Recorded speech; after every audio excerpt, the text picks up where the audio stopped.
All right, you guys, let's read some more about Abraham Lincoln. Remember, we were reading this Abraham Lincoln paperback biography. On February 1st, 1850, the Lincoln family suffered a great loss when 3-year-old Eddie Lincoln died of what is called consumption, which is probably tuberculosis. Oh, he was only 3. A funeral service was held in the Lincoln's parlor the following day, and several days later, a poetic tribute titled Little Eddie appeared in the Illinois Daily Journal.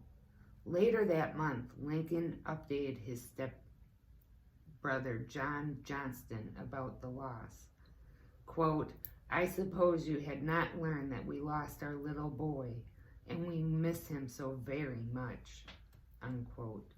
The sadness at the loss of Eddie must have been lessened somewhat by the arrival of Lincoln's third son, William Wallace, on December 21st, 1850.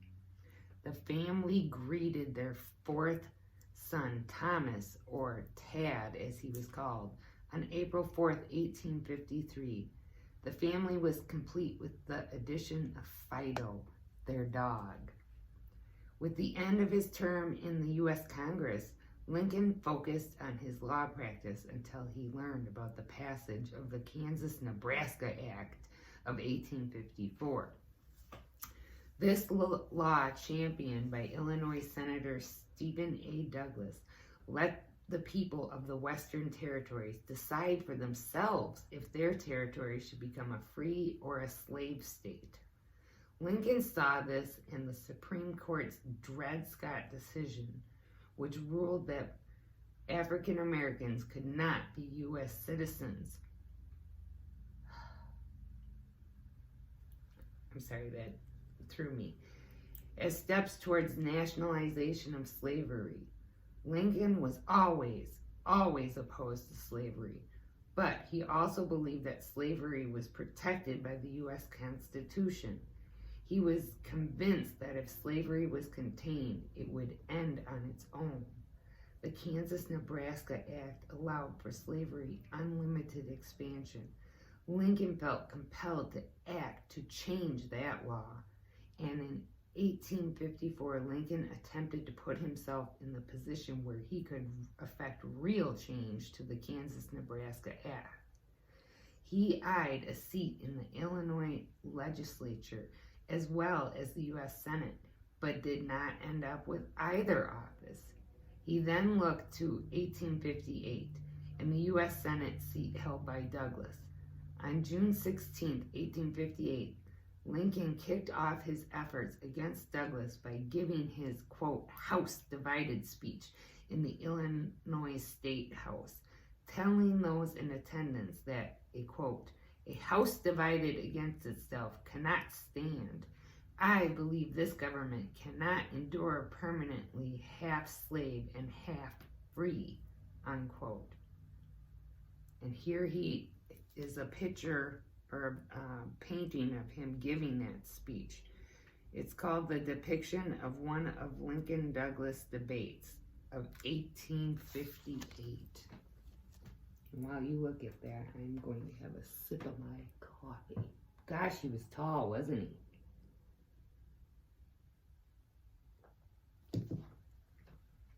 In the summer and fall of 1858, Lincoln engaged in a series of debates with Douglas that included stops at 7 communities across Illinois and grabbed the nation's attention. The debates focused almost exclusively on the expansion of slavery into the Western Territories. Lincoln did well in the debates, but lost the Senate race, writing later that, quote, "I believe I have made some marks which will tell for the cause of liberty long after I am gone," unquote. Lincoln did not give up. He spent the next 2 years giving speeches throughout the country. These efforts gained him the attention of the Republican Party leaders who were considering him for an 1860 run of the presidency. One of the most important speeches Lincoln made was at New York's Cooper Institute on the evening of February 27, 1860.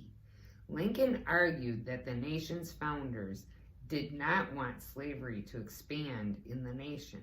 He quickly won the admiration of the audience, and the New York Tribune reporter wrote, quote, "No man ever before made such an impression on his first appeal to a New York audience," unquote. Now I'm going to show you a picture, and it says, this is an American flag banner promoting Lincoln to the 1860 Republican candidate for presidency. So it was like a promotional thing. It says, it's got a picture of him in the corner. It says, "For President, Abraham Lincoln. Vice President, Hannibal Hamlin."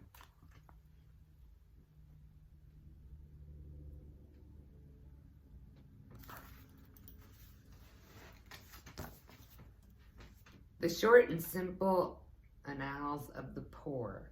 When asked to sum up his youth in 1860, Abraham Lincoln told campaign biographer J.L. Scripps, quote, "My early history is perfectly characterized by a single line of Thomas Gray's elegy, the short and simple annals of the poor. I was reared in poverty in Kentucky and Indiana. The young Lincoln developed a lifelong distaste for farm labor, and after his father Thomas lost all of his considerable land holdings in Kentucky, the family had to move to Indiana. There, the 9-year-old Lincoln lost his mother to illness. His father soon married a woman with whom Lincoln developed a close and loving relationship. Lincoln proved to be a dutiful son, sharing the work with his father, but at the same time becoming increasingly alienated from him due to Thomas's lack of education and failure to appreciate his son's ambitions. When he was 19, Lincoln made his first break from home, ferrying a flatboat load of goods down the Mississippi River to be sold in New Orleans. In 1832, Lincoln left his family's new homestead in Illinois for good, settling in the small town of New Salem. Although he maintained a relationship with his stepmother, Sarah, Lincoln saw his father very rarely during the remaining 20 years of his father's life. In this picture, it says, 19-year-old Abraham Lincoln as a flatboatman on the Mississippi River.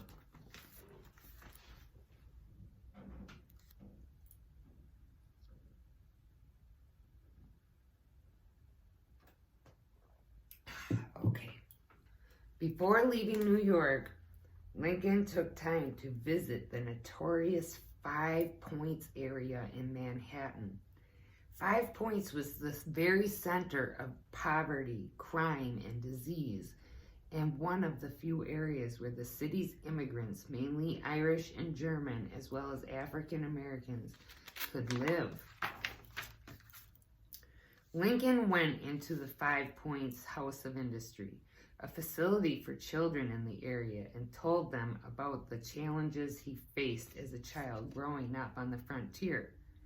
When he was thanked for the way he inspired the children, he replied, quote, "No, they are the ones who have inspired me and given me courage. I am glad we came, and I shall never forget this as long as I live," unquote. On May 18, 1860, Lincoln was chosen as the Republican nominee for the presidency at the Republican National Convention that was held in Chicago. From the time of his nomination, Lincoln's schedule was constantly filled with requests, demands, or urgings of others. But Lincoln still found time to write a letter of encouragement to young George Latham, who Lincoln learned from his son, Robert, had failed the Harvard entrance exams. Quote, "Again I say, let no feeling of discouragement prey upon you, and in the end you are sure to succeed, unquote. Lincoln spent all of Election Day, November 6, 1860, monitoring the election results, and about 1:30 a.m. the following morning, Lincoln proceeded home announcing, quote, Mary, Mary, we are elected, unquote. But a dark cloud hung over the election, since Lincoln's name did not appear on most Southern ballots because many voters in the Southern states believed that Lincoln would put an end to slavery if elected. Lincoln received only 40% of the popular vote in Northern Democratic Stephen A. Douglas, 29. The Southern Democrat John C. Breckinridge's 18%, and Constitutional Union John Bell's 13%. And within a month of his election, Abraham Lincoln traveled to Chicago to meet Vice President Hannibal Hamlin of Maine. He also visited an area of Chicago called the Sands, one of the worst areas of Chicago for crime and poverty.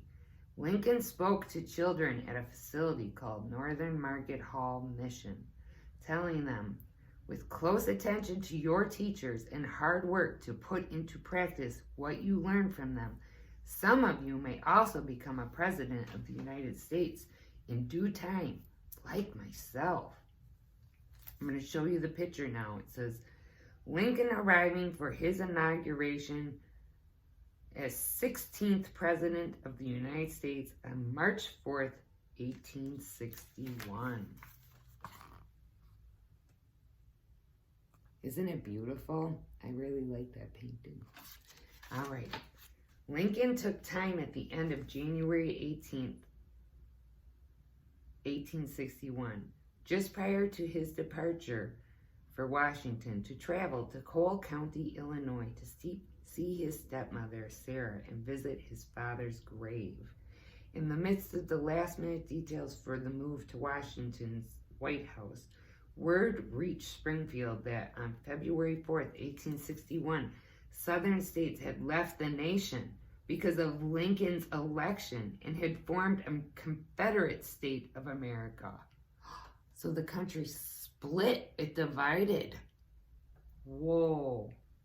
And on February 11th, 1861, Lincoln hinted at the difficult job ahead of him in his farewell address to the people of Springfield at the Great Western Railroad Depot, when he said that the presidency was, quote, a task before me greater than that which rested upon Washington himself, unquote. We're going to stop here because I got to go to morning meeting, and it's a good time to take a break. And you can go to the next video to see the rest of Abraham Lincoln. All right. Bye-bye.